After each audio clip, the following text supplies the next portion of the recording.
약팁 오늘은 항생제에 대해서 말씀드리려고 합니다. 항생제를 처방을 많이들 받으실 텐데요. 항생제 보관 기간 때문에 좀 걱정하시는 분들이 많아요. 특히 이러한 냉장 보관하는 항생제들, 오그멘틴이라든지 이런 항생제들을 가지고 가시면 언제까지 보관을 하시는지, 그리고 혹시나 내가 보관을 잘 못했을 때 어떻게 처치를 해야 될지, 이러한 부분들에 대해서 오늘 간단하게 좀 설명해 드리려고 합니다. 항생제는 보통 가루약으로 들어가 있는 또는 정제 항생제도 있지만 알약을 잘 먹지 못하거나 가루로 갈면 안 되는 경우, 또는 맛이 너무 나쁜 경우에는 시럽으로 나와 있는 항생제들이 있죠. 이제 유소화용이라고 보시면 되겠는데, 이러한 항생제는 정확한 보관 방법을 지키셔야 된다는 게 중요합니다. 특히 냉장고에 보관하시는 게 있고 실온에 보관하시는 게 있기 때문에 반드시 약을 받으실 때는 보관 방법에 대한 그 주의사항을 들으셔야 되는데요. 듣고 나서 가끔 까먹는 경우가 있어요.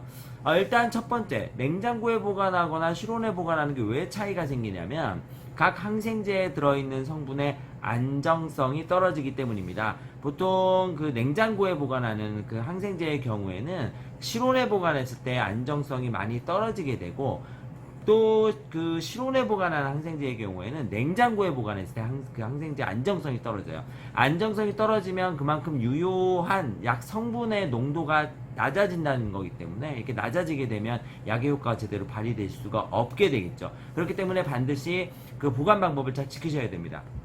자, 여기 보시면 이 아목사실린이죠. 클라블란산 칼륨이라는 성분이 같이 들어있는 오그멘틴 대표적인 건데, 무슨 오그멘틴 듀오 이렇게 돼 있고, 하얀색 이렇게 맑은 우윳빛 색으로 나오는 시럽은 대부분 냉장고에 보관하시는 시럽이라 보시면 되겠습니다. 이거는 냉장고에 보관했을 때 일주일 정도 안전한 제재예요. 그런데 약들을 간혹 가다가 냉장고에 보관 잘 못할 때가 있어요. 보관 못하면 어떻게 하지? 이렇게 생각하시는 경우들이 있거든요. 보관 못하면 이거 버려야 되나, 이런 생각들을 가질 수도 있는데, 이 우윳빛 색깔의 항생제의 경우에는 냉장고에 바로 안 넣으시고 실온에, 보통은 25도 이하, 보통 실온은 30도 이하지만 25도 이하에 보관했을 때는, 그러니까 일반적인 실온에 놔뒀을 때, 상온에 놔뒀을 때는 3일까지는 안전하다는 일반적인 보고 결과가 있습니다. 지금 여기 나와 있는 그래프 지금 보이시나요? 이쪽이죠.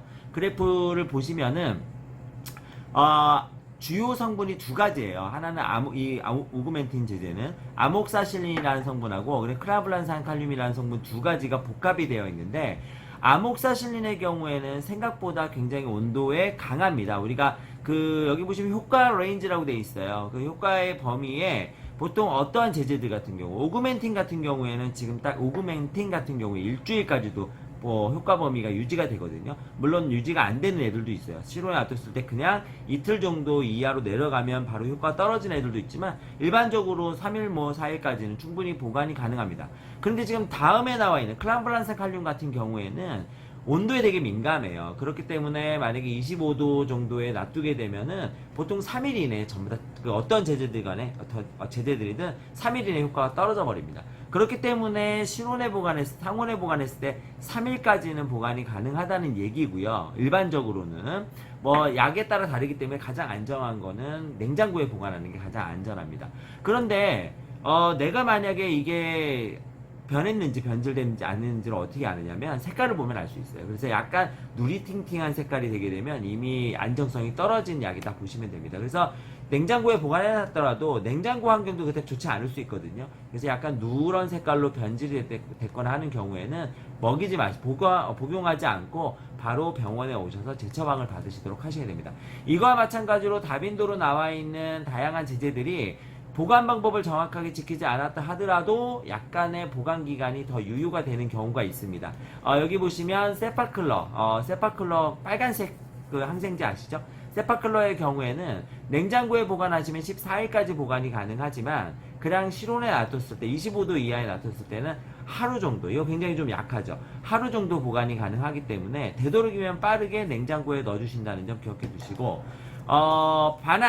세퍼포도심이라고 하는 바난이라고 하는 이 항생제의 경우에도 역시 마찬가지로 굉장히 온도에 민감합니다. 그래서 하루까지 잠깐 동안의 보관은 25도 이하 상온 보관은 가능하지만 바로 냉장고에 넣어주시고 14일까지 보관이 가능하다는 점 기억해 주시면 좋을 것 같습니다. 많이 쓰는 항생제 중에서 클래스로마이신의 항생제인 마크로라이드계 항생제의 경우에는 이거는 오히려 냉장고에 보관하면 안정성이 떨어져요. 막 굳거나 완전히 못 먹이게 되거든요. 그래서 이거의 경우에는 반드시 실온 보관하시고, 실온 보관했을 경우에 14일까지 보관이 가능하다는 점 기억해 두시고요. 아지스로마이신의 경우에는 지수로맥스, 이것도 이제 그 폐렴이라든지 이런 경우에 많이 쓰는데, 이 항생제의 경우에는 보통 그 실온에 그냥 보관하시고 5일까지밖에 보관이 안 됩니다. 그래서 오래 보관이 안 되고 많이 흔들어서 먹이셔야 되기 때문에 많이 가라앉거든요. 그래서 실온에 5일까지 보관할 수 있다는 점 이렇게 기억해 두시면 아마 좋을 것 같고요. 이 외에도 다른 항생제들 많이 쓰진 않지만 다른 항생제에 대해 보관 기간도 잠깐 좀 명시해 둘 테니까 보관 기간을 정확하게, 보관 방법과 보관 기간을 정확하게 지키시고, 만약에 이거 보관이 잘 됐는지 안 됐는지, 보관 방법을 어겼는데 어떻게 됐는지 잘 모르겠어요, 이러한 약들이 있으시면 바로 약국에 전화하셔서 약사님과 상담하시기를 부탁 말씀드리도록 하겠습니다. 변질이 되어 있는 항생제를 먹게 되면 알레르기를 유발할 수도 있고요. 그리고 그 적당한 항생제의 그 효과를 발휘할 수 없다는 점 반드시 기억해 두시면서 꼭 보관 방법을 정확하게, 날씨가 더워지고 있지 않습니까? 그래서 보관 방법을 정확하게 지키신다는 점 기억해 두십시오. 감사합니다.